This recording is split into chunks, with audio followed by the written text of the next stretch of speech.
Good evening and welcome to Newsnight with old man of the clan, Andrew Mwenda. He is the CEO of the Independent magazine and a journalist. My name is Charles Odongso, and this evening in the news, we take a look into the role of the military in the politics of Uganda. Every general wants to run. Now it is Major General Benon Biraro, retired. The other day it was Besigye, a colonel. Muntu wants to run, a general. All these people. Andrew Mwenda, first of all, you're welcome. Fuza wants to thank you. You're most welcome back. Even General Sejusa wants to run for president. That's a known one. Now, Andrew, and even General Museveni is president, he's going to run also. Very good, very good. Now, Andrew, very quickly starting on that. What is this craze about you must be an army man, a general during every general election to run for this high office?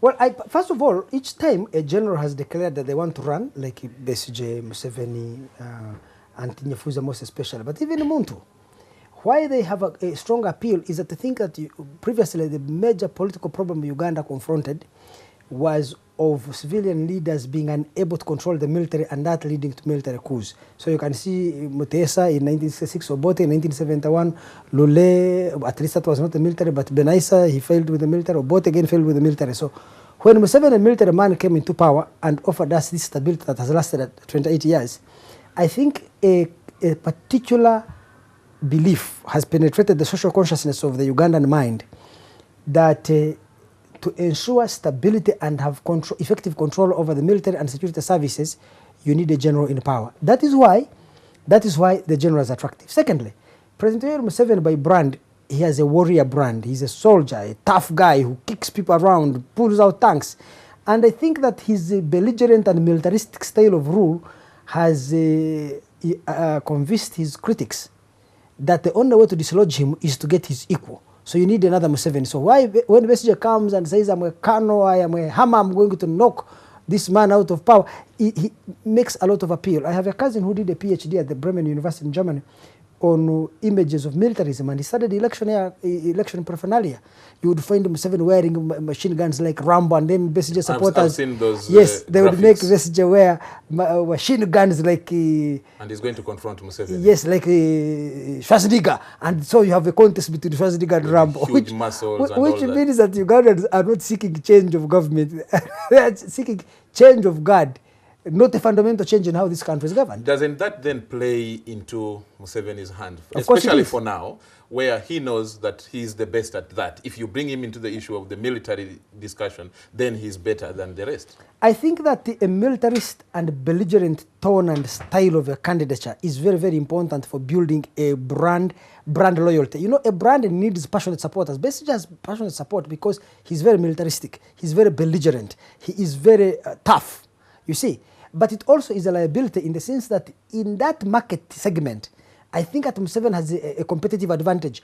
I'm sure that people are likely to trust Museveni more as a militarist than either Besigye or Muntu, even if they were to trust him. I would also do the same, because then there is no change. I mean, what are you changing? They are all military men. They are all coming from a serving army. They are all, you know, no difference. So the challenge is, how can the Ugandan political opposition produce a candidate whose brand is not for a warrior of a militarist, but is of a soft Democrat, and yet that brand appeals to the largest majority of Ugandans? I do not know, because we have not yet seen such a candidate appeal to people.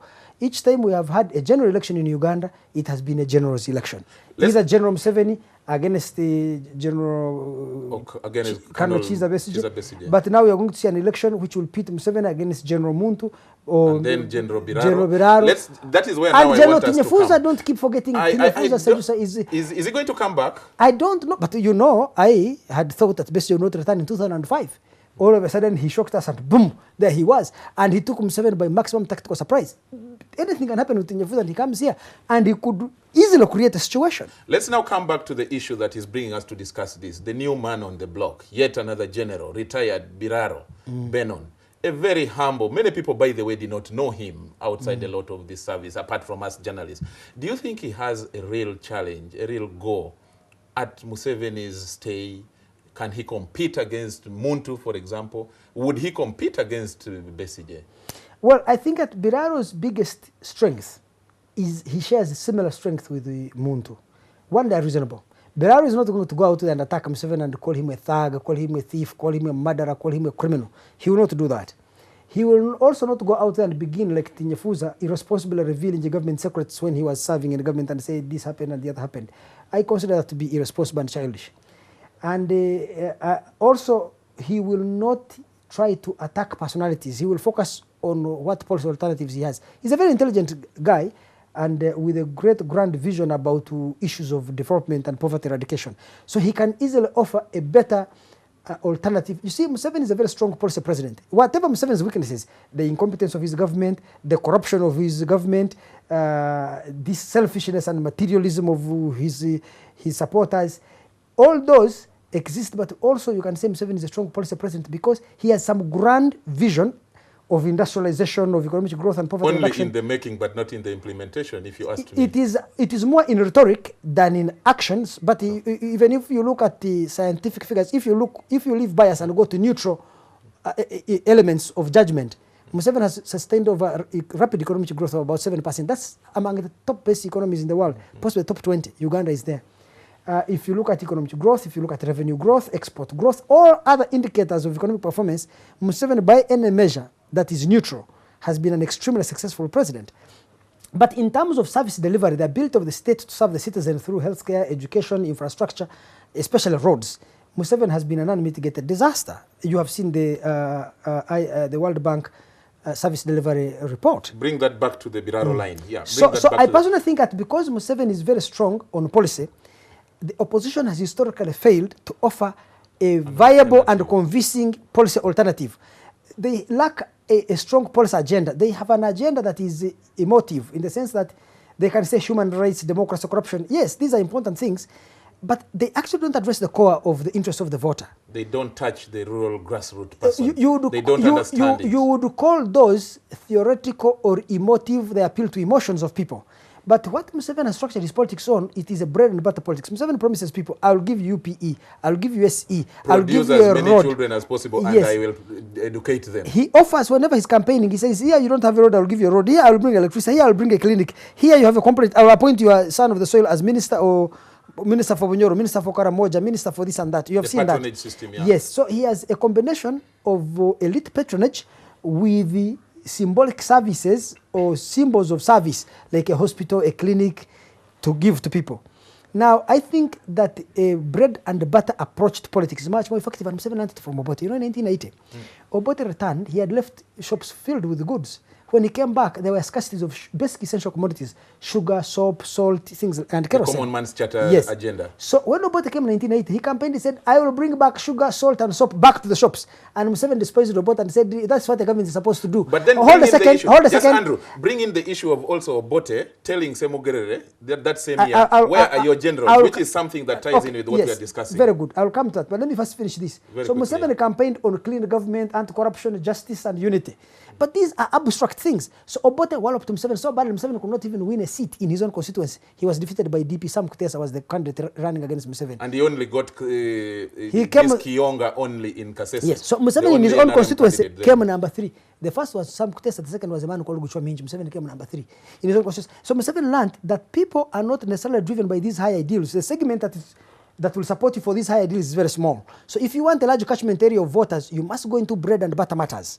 Now, we come to this issue of Obote. Even Obote had a military streak because in 1980 he campaigned saying, challenging Samogere, you show me your generals, right? Yep. So it means that the command of the army is an important advantage in an election, even if you're a civilian.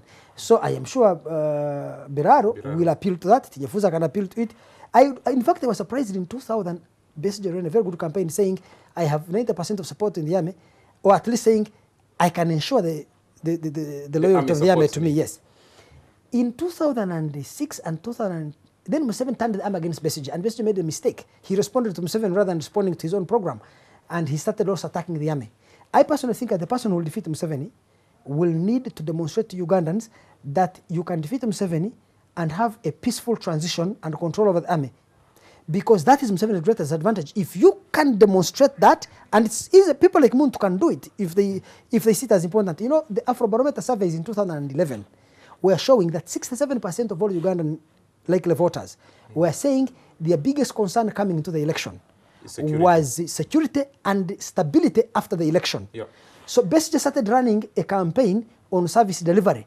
But the people who were concerned with service delivery and the corruption were about 22 to 25%. So you have ignored, yes, you have ignored the 67%. So always follow the polls. And anyone who's campaigning, there, Muntu, Biraro, focus on this issue of security. And you said Sejusa.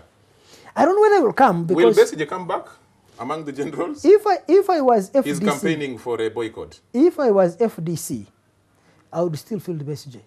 Besigye, but restructure him a little bit, because you see Besigye has a very strong fanatical appeal. Yeah. He has sacrificed a lot and people trust him. You know, I do not know whether Museveni will brave off Biraro. I do not know whether Museveni can easily intimidate Tinyefuza and he goes back. Tinyefuza has broken off and gone back. But with Besigye, he has been beaten. He has been tear gassed. He has been pepper sprayed. He has been jailed. He has been charged with rape, terrorism, treason in the High Court, in the court martial, and he has remained standing true to his beliefs. So it is easier to trust Besigye. If Besigye can transcend that warrior brand and one, build confidence that he's not seeking to destroy what Museveni has built. Two, or revenge. Yes, he will not seek revenge, but also he must adopt a strong policy agenda. Well, thank you so much. Many thanks, Andrew Mwenda. That was Newsnight.